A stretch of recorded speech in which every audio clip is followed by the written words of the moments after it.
Hey guys, this is Dev from ACM Student Chapter IIT ISM Dhanbad, and in this video I am going to discuss the B problem of Codeforces Global Round 8. So in this problem we are given an integer k and we need to find the shortest string which contains at least k subsequences which are equal to the string Codeforces. So let's analyze the problem a bit. So let's say we have a fixed amount of letters. So what will be the maximum number of sequences we can obtain? Say n equal to 10. We can obtain only one sequence using this string. Now n equal to 11. We repeat c twice. So we can choose any one c while the rest of the string remains the same. So 2. Now n equal to 12. So we can choose any one c from here and any one o from here. So 2 into 2, which is 4. Now let's say all letters occur I times. The number of sequences here will be I raised to power 10.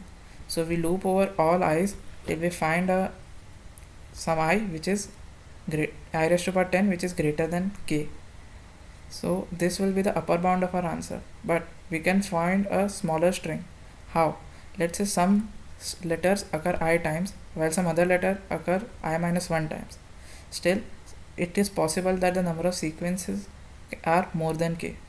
Now let's say q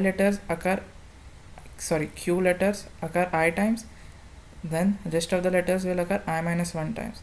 As Codeforces has 10 letters, the rest of the remaining letters will be 10 minus q. The total subsequences that can be formed from this will be I raised to power q into I minus 1 raised to power 10 minus q. So how would we find this q? We can simply loop over all possible values of q.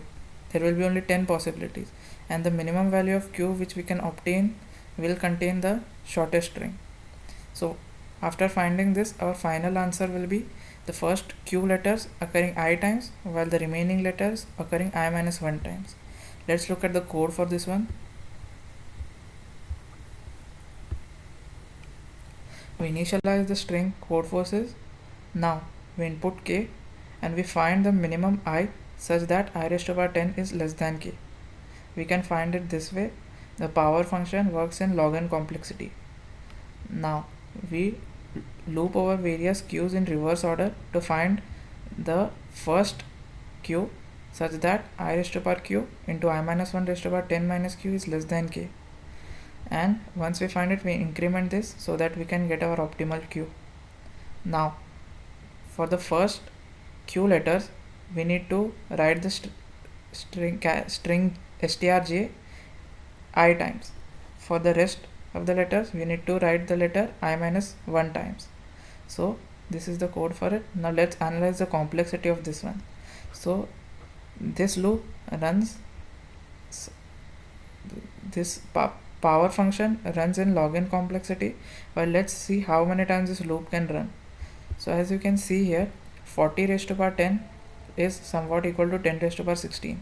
So this loop will run only 40 times and its complexity will be n log n, while this loop will run 10 into log n times.